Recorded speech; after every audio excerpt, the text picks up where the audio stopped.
Hey everyone, welcome back to OnBase. I'm your host, Chris Moody. Today I'm really excited to talk to Joshua Hoffman on leveraging insights to sync sales and marketing. Josh is currently a partner at CH Consulting after he spent the last 3 decades in global leadership roles at companies you all know and love, like Dell, Avaya, Palo Alto Networks, Datto, and Netrix Global.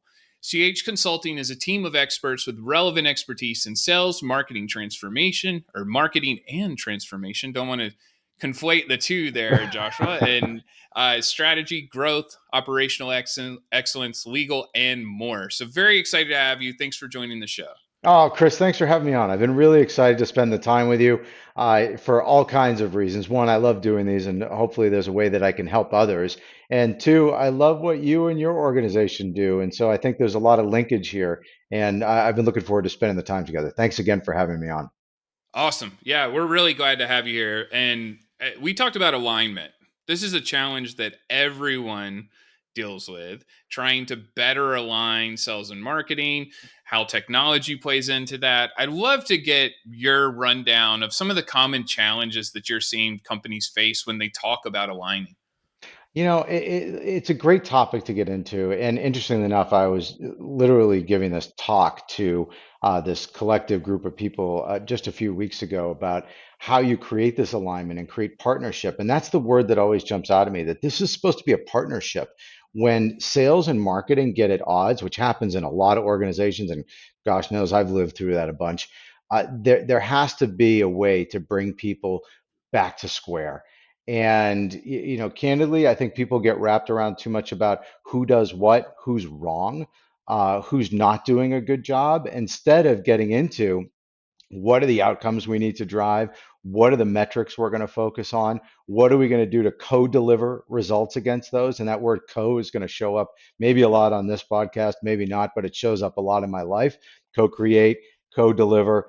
You've got to be teammates in this. And if you're not looking at it that way, then you're already off to a really poor start. And so that's typically, where I find people at odds is when people start talking about words like attribution and they say, wait a minute, what's attribution? How do we figure that out? Instead of saying, how are we going to go tackle this together? We've got metrics that we co-own in this. And that's when things start to get really fun. I love that. Attribution is a trigger word for me. I'm glad that you said that. Let's dive into that, right? I mean, we know we should have a shared version of success. We know we should look at some of the same metrics. We do see lots of folks where marketing may be measured on MQLs or marketing attribution or marketing sourced or marketing contribution. Lots of ways to word that side of the house when sales may be focused on pipeline and closing revenue, right? But what are some of the guiding tips you'd have for what metrics to look at, how we start to align with metrics and get away from the attribution fight? Yeah, so thanks for bringing that up. So first of all, find common language. And a lot of times people are using words like MQLs and SQLs and things along those lines. Find the language that's inside of your CRM so that not only is leadership talking at the same level, but the people that are doing the work and spending time with customers, spending time driving demand and leads, everybody's got to have the same language. Once you have the same language, try and find a way to make sure that you have key metrics that you're delivering together, that you're co-creating. And so when I take a look at how things are going, and I do this with the marketing leadership team all the time, whether they've been a part of my team or not, doesn't really matter. It's about trying to find a way to say, all right, what are the different funnels that we're trying to create? How are we going to measure those? How are we going to bring those funnels down into process? And then when something has an opportunity to improve, and by the way, there's always an opportunity for improvement, unless conversion rate's 100%, which clearly it never is, there's always an opportunity to improve. What are we going to do about it? That when the conversation starts to drift into, oh, these leads suck, or hey, you're not closing the leads we're giving you, or you're not converting them, that's when things go sideways. And so saying, let's take a look at this particular funnel. We've got these leads coming in from this source, and here's the current conversion ratio we have from lead accepted to lead working where there's active dialogue going on. We'd like it to be 25% instead of 15%. What are we going to do about that? And as soon as you get into that we conversation, you realize that there's so much more that can happen. It's not just about whether the sales rep had the right dialogue or whether the BDR made the call. Maybe there's more opportunity to prepare the customer to be spoken to. Maybe there's another piece of Marcom that should go out to that customer before the conversation happens, or maybe there's one that should immediately follow on. And as soon as you get into that creative shared process where you're like standing at the whiteboard together and coming up with brainstorming ideas, things really start to fly at that point. And that's when I get super excited.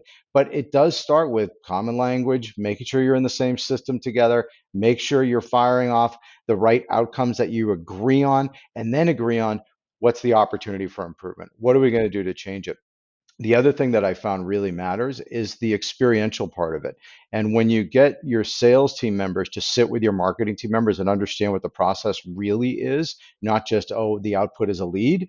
And when you get your marketing people to sit down with people that are actually driving that dialogue or trying to get the dialogue to take place, could be writing emails, could be getting on the phone, could be answering the phones.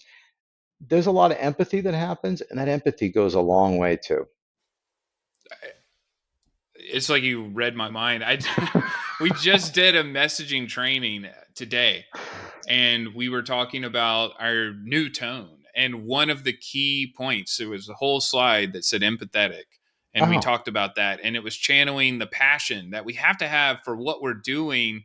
And you were hitting on that with collaboration too. I think in many instances, sales and marketing think about working together and they view it as this rigid meeting where we just update each other on what things are going on. And it's not that collaborative effort of saying, how can we blur the lines to get revenue across the finish line, right? yeah. Like, tell us more about that feeling, because I do think a lot of our listeners may have heard that and taken it for granted a little bit and not really understood what that should and could feel like. Yeah, right. Look, we're all accountable for pipeline and recognizing that it all has different starting points. But once you've got that starting point delivered, and there's so many that could be sitting out there, again, you could have 15 different funnels that are bringing deals into the system. There's other opportunities to make sure that that pipeline carries to the next stage. And, the a great example is maybe in your Salesforce system, getting from stage 4 to stage 5 is a challenge. Things start to drop off there. Well, what are we going to do about that? Maybe it's a sales issue. Maybe it's a sales rep issue. It could be a skill issue. There could be a training or enablement issue. But maybe there's an opportunity to take that customer further by delivering them a very specific targeted piece of information at that point that gets them ready or more ready to go to stage 5. And it makes that next dialogue easier. And again, it's that sharing inside of that that makes those things happen at a better rate. And there's all of these other tools out there now that can make a difference in this process. Look, what you and your team do with driving customer level analytics into the process, that's a huge differentiator. And the opportunity to use that to expose how you drive the right value proposition, A plus, got to go do that. There's all of this AI technology out there. And candidly, I can probably be better at it, but the use of that as it started to expose itself has driven a much better dialogue and a much better set of outcomes because there's all this intelligence out there to grab. And speaking as a sales rep, that's my DNA. If I think that I know everything, which at times I did, then I'm already like sitting behind the 8 ball. I've got to make sure that I'm grabbing every piece of information I can to make that conversation, that dialogue, progress the deal at least one step further.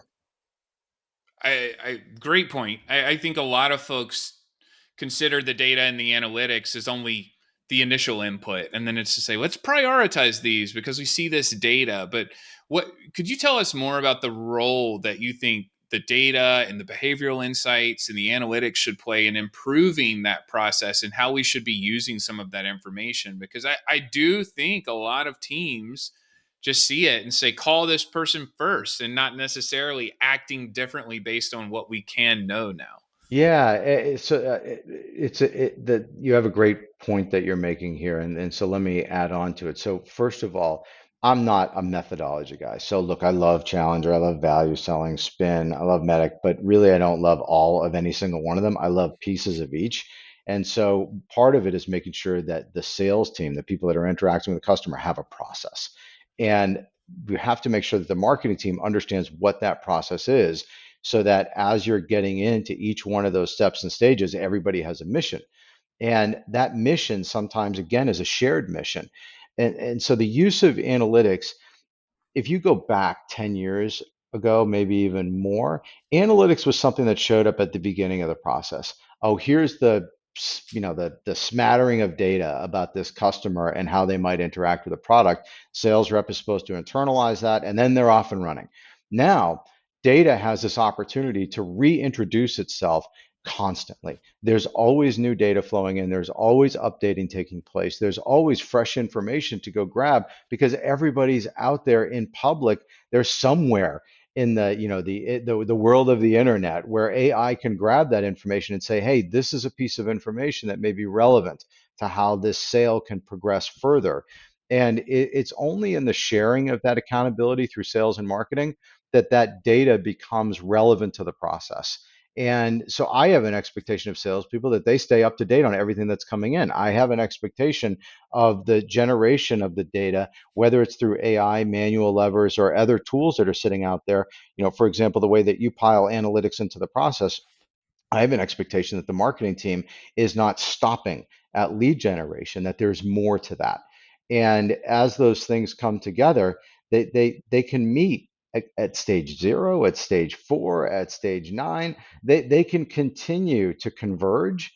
And that's fresh. That's something that has changed, I think, over the course, especially over the last 5 years. But it's changing, it feels like almost daily now, trying to keep up with this flood of information that can come in, and how do you pick it apart, and make sure that you're using the information wisely. But everybody's got to stay in touch with that. And if you can do that, pipeline moves faster, it gets bigger, share of wallet capture gets greater, you're addressing the entire TAM because you know more about what's going on inside the customer environment, and you know what more is going on with the people that you're interacting with. And all of those things are meaningful.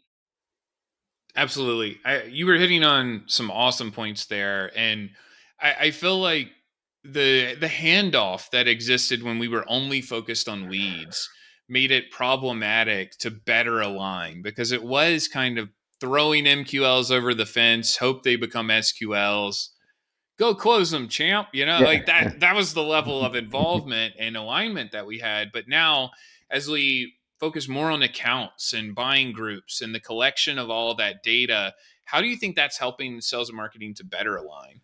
Well, it's interesting. This transition that's happening and what you're talking about is it's connected to the transition that's happening in the world of operations, where we don't just talk about sales ops now, we talk about rev ops.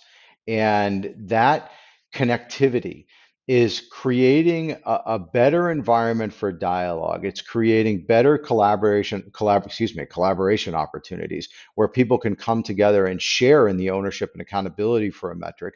It's creating better metrics. The idea of doing predictive analysis on a forecast, look, that's been around for a long time, and people have, sort of use spreadsheets to try and get at that information. Well, now you can drive predictive analytics against things, not just for the purpose of driving forecast alignment for the outcome, but also for driving forecast and pipeline alignment for stage to stage, and utilizing that information to create that better world where we're all in it together. This is a chance for teams that are not connected today to get better connected, and it's a chance for teams that are well connected today to become more effective. And so if we can lift that efficacy level across these organizations, everybody wins. It's there should be no more finger pointing. And that has been a mission that I've been on in these organizations that I've been a part of, is to stop finger pointing. Look, we're in this together. If you're viewing marketing as the enemy, if you're saying, again, back to the lead suck or the sales rep sucks, that's not the right approach to take. The approach to take is, what are we going to do to get better? Sometimes it is the people. Don't get me wrong, it happens. but there's almost always a process out there that you can help enable people to get better. You don't have to cut bait. You can manage people up, not out. But doing that with data, armed with all of this intelligence that we have out there, that's a massive win for everybody. Yeah, that's great. I was going to ask any other advice you have on better connecting sales and marketing, which there may be other things you'll add. But one thing came to mind with what you were just describing. We recently had a very significant renewal for us. I mean, it was a big revenue item, but it was that pure collaboration and the fun and the energy that you were talking about. We had all the data, we knew what was going on. They were an existing customer, but we activated that in a different way. I mean, it was the sales rep, the CSM, and we took the team to dinner and we hung out and we talked. And then the next day, they had set time to record some videos that they needed for their internal usage for a big all hands, 180,000 employees. So I was in their studio for 2 hours. And then the very next day, the sales rep got the signed paperwork for the renewal. So quite literally, it was dinner on site, just helping and talking shop. And then the rep was amazing at what they did. They felt the love, the support. We heard them, and then you get the deal closed. And as a marketer, I like for anyone listening, there's no better feeling as a marketer to have, even if it's a very tiny role, but to have a role in turning something into revenue and that feeling, that adrenaline hit. And that's what it should feel like when we work together. So if there's any other advice or like, hey, go do this that you could share with a marketer or a seller listening about pulling them together, I'd love for you to tackle that. Oh, thanks. So great question, great topic. You're nailing it with the idea of a couple things. One is that collaboration effort, and it's not just about the sales rep. It's not just about marketing. It also is about the CSM. It's about the other people that are engaged in the deal and bringing them into the decision process about what do we need to go do next. The second thing that you hit on that I really love is that you have a partnership with the customer. And it's not a selling partnership. It sounds like you had an opportunity to educate an organization and getting in front of them and being a true partner in their success and doing so. I know it's not always altruistic, so I want to be careful about that, but there's a symbiotic nature to those kind of relationships that can be meaningful. The whole idea is to make sure that you and the customer are sitting on one side of the table and the opportunity, the problem, the sale, it's sitting on the other side. And you're trying to view it together and come to a conclusion about what's the right thing to go do. And in some cases in organizations, you brought up the CSM, what an incredibly valuable role to have sitting inside of that process. And some CSMs do renewals and some don't. It depends on the org that you're a part of. But one of the orgs we did, we took the what might have been a CSM slash contracting admin kind of role, and we converted it to a role that was titled the strategic relationship rep. And we did that because we wanted the customer to feel the right thing. We also wanted the person in that role to feel the right thing. They were a part of the overall health of the customer strategy, and they were integrated into the process. The one of the other things that I would help guide people to is about engagement in parts of the business that maybe they're not used to having this collaborative effort in. So one of the examples is that I am a fan of making sure that marketing is sitting inside of forecast meetings, that it's not just a sales only exercise. So that when we're trying to derive what's our weekly, monthly, quarterly forecast, how are we looking at pipeline, whether it's on a leader, geography, segment, deal, rep level, whatever that might be inside that dialogue, that there's integration of the marketing, of the RevOps team. Everybody should be a part of that because we all should be viewing the same data. We all should be viewing it, at least in theory, through the same lens. And we all have an opportunity to impact and take that number and do something better with it. The only way to hit those kind of aspirational targets, and other than maybe luck, is to make sure that you've got great people doing great things and they're doing them together. And so the guidance that I tend to give, and it's the same thing I did in that last talk that I did, it is all about creating that vision of partnership. And if you can get that to be solidified, then these meetings that you're talking about, when they happen, it's not news. It's the way you do business. It's who you are. It becomes cultural. And if it becomes part of culture, things things are on fire at that point. That's when you know you've hit success, that this is who we are. So I get pretty fired up about that. Oh yeah, me too. I had a Slack message pop up. I forgot to kill my notifications. It was from a seller. Hey, I saw your LinkedIn post. Great job. Great job on that. I mean that's the give and take, right? We want that feeling. So great guidance there. I know that everyone's going to get a ton of value from this. As we come in the home stretch of our time together, we have a couple consistent questions we like to ask. The first we Yeah. call good reads. Is there a book, blog, newsletter, or podcast that you'd recommend to our listeners? Oh, first, thanks for asking that question. Look, I'm going to be so kind of 1980s about this for a second. The book that I tend to live by is the simplest book ever. It's the 1 Minute Manager, and I think that it has opportunity to show up in a variety of different relationships. And so it's all about goal setting and how to praise people and how to reprimand people. But at the end of the day, it's about how you build a coaching relationship. And there should be the opportunity to cross pollinate coaching. It's not just about whether I'm doing this with an employee on my team, although I tend to phrase things as I work for them, not the other way around. It's about having that kind of trusted, credible relationship with people in the organization. That's what I take out of it. I know there's like 9 follow-on books to that, but that one baseline book really jumps out at me. There is a host of information sitting out there on the internet. I tend to, in being candid, I click around a lot.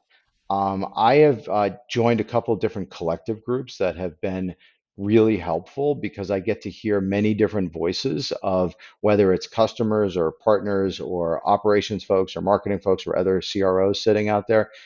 There's a great opportunity to do that. But I'm really simplistic about those things. The other book that I read that I really got a lot out of was this Atomic Habits book. And, while I'm not going to sit here and spout off, oh, here's my one key takeaway, I think it's a good read. And I think that everybody gets something different out of it.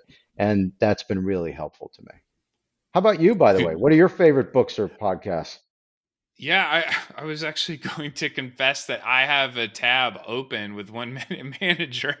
I was going to buy that for my team. No exaggeration. If I could share my screen on a podcast, I would, but it's been an open tab and I have the Slack approval of how to expense it with the L&D budget. Yeah, I mean that was one I think we had talked about and it came up again. So I need to add that one. I mean, a couple that I still have on my desk. One is Everybody Writes by Ann Handley.